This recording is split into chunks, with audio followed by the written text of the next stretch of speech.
Dozing off, knowing they're there, watching you, protecting you. Jill? Anything I can make you to shut up and drink? I'll have you know that my uncle Juan taught me ventriloquism when I was 12. Drinking won't stop me from talking or making tasteless puns for Aunt Rosa. Still, give me something weird, would you? Huh, ventriloquism. Weird? A weird drink. Yeah, something different. Experimental, uncommon. Let's see. A weird drink, huh? Promo drinks fit that bill easily. Do they? So, promo drinks. Yeah, I was gonna say, there wasn't an option for weird drinks, so promo drinks it is. First of all, let's scratch these two. What kind of... Okay, wait a minute. What'd she grab first? Bad touch. So, sour, classy, and vintage, so maybe she likes something sour? What's a bloom light? Spicy. Promo bland. So unnecessarily brown. That does not look good. I'm sorry. Oh. Zen Star? You'd think something so balanced would actually taste nice. You'd be dead wrong. A Zen Star is 4 of each ingredient, all in the rocks and mixed. You know what? This song just came on now. I'm down. 4, 1, 2, 3, 4, 1, 2. Just 4 of everything, apparently. Yeah, look at that. That's rockin', dude. All in the rocks and mixed. That actually, you know, I would try that. That actually looks really interesting. Here. Yeah, this fits the bill. It's a promotional drink made to commemorate a movie. Read, they had the chance to sell drinks that would be unmarketable otherwise. Oh.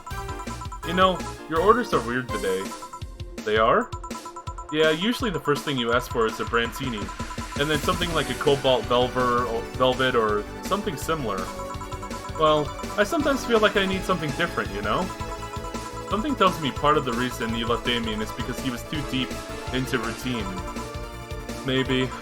Well, speaking of routines, as a hacker, what's your opinion on the whole Alice Rabbit situation? That's the silence of somebody who just heard something stupid. Stupid enough to warrant the speech they prepared just for occasions like this. As always, very perceptive of you.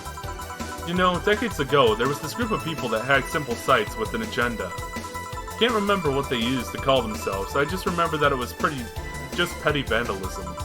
Anyways, everyone that participated started using the same name. They wanted to create this anonymous anarchist identity. The whole Alice Rabbit thing is the logical conclusion of that. It's what happens when that idea reaches its breaking point and goes mainstream. It's no longer a group, but an individual.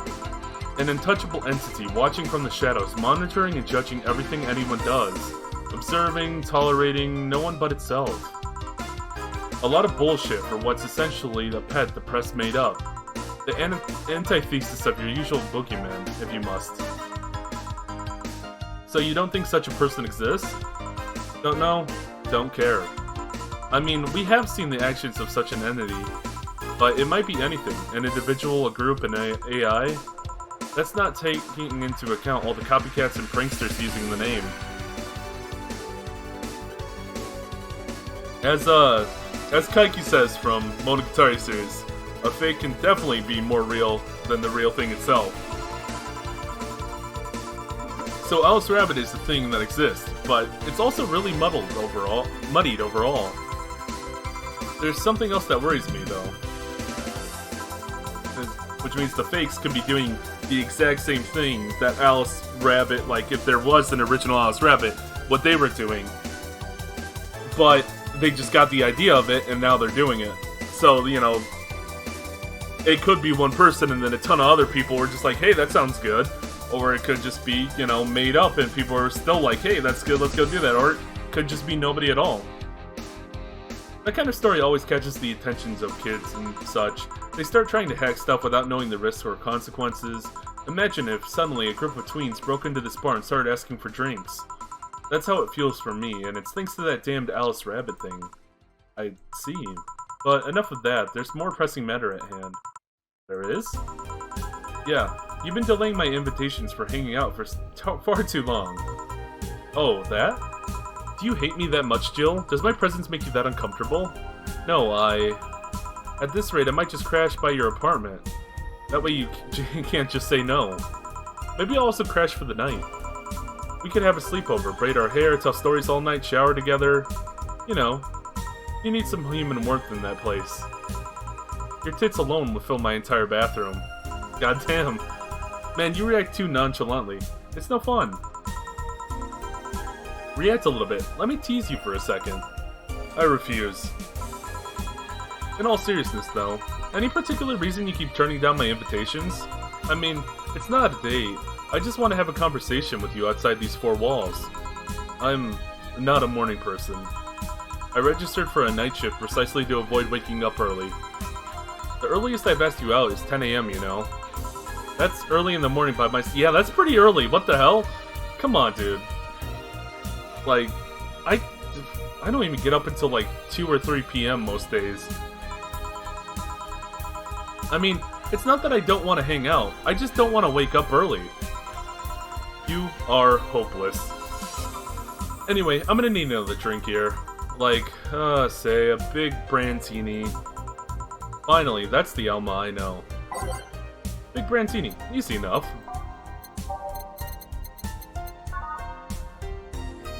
That's a lot of Adelaide. 1, 2, 3, 4, 5, 6. 1, 2, 3, 4, 5, 6. 6. And then 1, 2. Aged. Fixed. Sweet, classy, and happy. Here you are. Here. You know, Brandtini is such a weird name. It wasn't originally supposed to replicate the Martini. Problem is, the BTC got a hold of a brand of Vermouth that was named after a certain automobile company, so on a weird whim, they changed the name. I see. You know, I was wondering. Yeah? Don't you worry about what the people you work for might be doing with the information you provide? Not really. You don't? You worry about what happens when people leave this place drunk? Not really, most of the time. Well, neither do I. Why should you? You get people drunk? Some people say my beauty is intoxicating, but that's besides the point. I get my payment, I do my job, and forget about the whole thing. You make your job sound so easy. Once you understand what precautions to take, it's no problem. I've always found my job fun. However, most of my contracts are consultancy-based gigs. It's not like every day's a thrill. Do you meet with your client, or...? I don't. It's always from behind, as many filters as I can manage. I remember I once did a job where I had a couple of kids relaying letters. For security reasons, right? Actually, because that way I lose a lot less time. I don't have to deal with clients hitting on me or pestering me after the job's done. I also don't have to lose time for proving my worth because big boobs equal small brain or some shit like that. I mean, protecting my identity is one of the reasons, but a few times I've shown myself. They weren't even risky or dangerous jobs, just run-of-the-mill security checks. I don't know, maybe I need to show up as a disheveled nerd or something. Give them what they expect to see. Yeah, people mostly judge by appearances, especially when it comes to, honestly, any sort of work. People are, first thing judged is appearance. So, I totally understand her. Or I just don't show up and save myself the trouble. Why all the questions? Just things I've been curious about, and always forget to ask. So many Alice Rabbit headlines have made me wonder about the hacking business too. Well, I'll remember to ask you things next time then. Well, I'll take my leave now. See ya. Take care. Hello, Sugar. Ow. Hello, Mr. Donovan. Oh, hey! Hey! Donovan, good to see ya. Like my pop used to say, never touch the ass of a woman with metallic arms. Yeah, alright, crazy guy. I think it's more like plastic and carbon fiber. They're hard as fuck, and that's all my abdomen felt. Do you normally greet people that way? I'm a man that can't contain himself when he sees something he likes, kid. Oh, but don't worry, you're safe. You're flatter than a field at my summer house. Ah, damn. Well, a bit of advice. You shouldn't provoke the one serving you drinks or food. Don't be offended, kid. You have your audience. I'm just not part of it. Today I'm making this quick one. Gotta attend business once in a while. I mean, I respect it. He knows what he likes. Whatever. I can't judge him for that. I guess. Okay, so make it as quick when he's got business and well. Having said that, I'll just have the usual. Usual, he says. So he just wants a beer? I'm guessing he just wants a beer.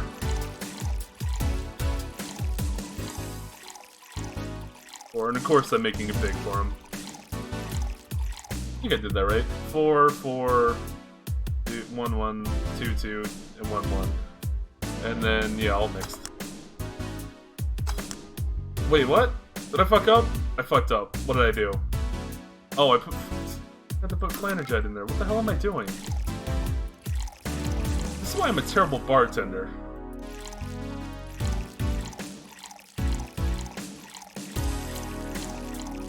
Yeah, I thought it filled all the slots when I made a large beer last time, so I'm surprised. I was surprised it didn't that time. Anyway, I think this is as usual. The usual. Sure, this'll work. What brings you today, Mr. Donovan?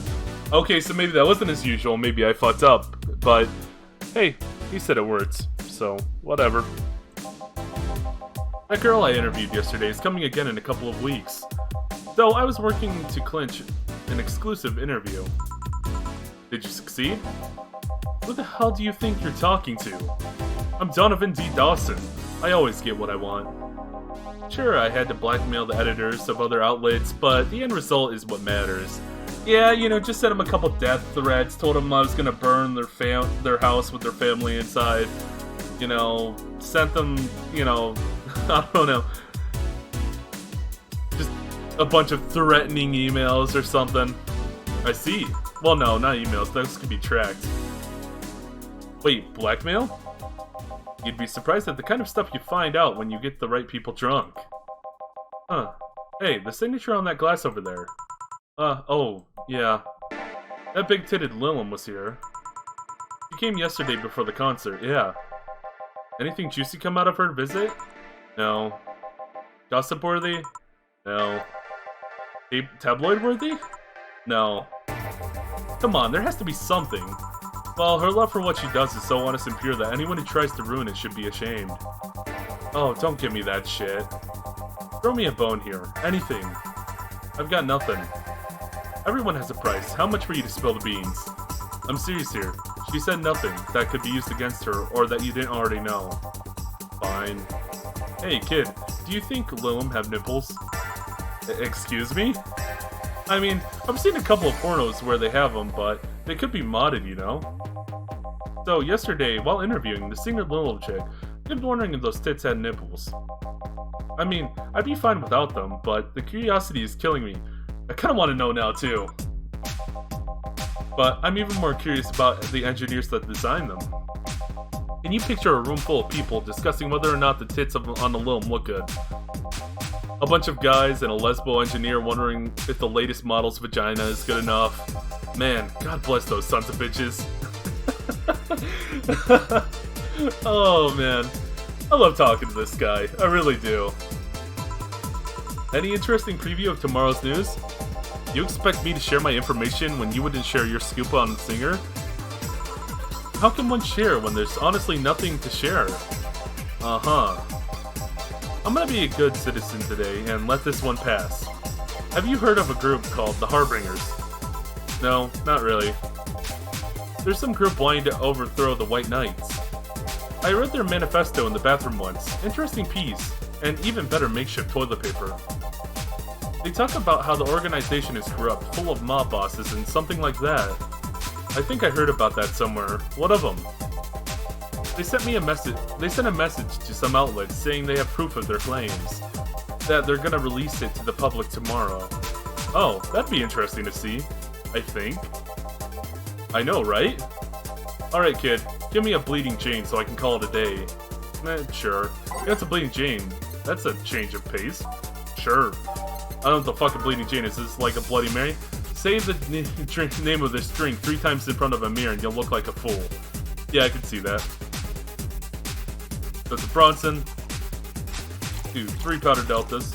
3 Flanergides. Does he want a big one? Fuck it, he gets a big one.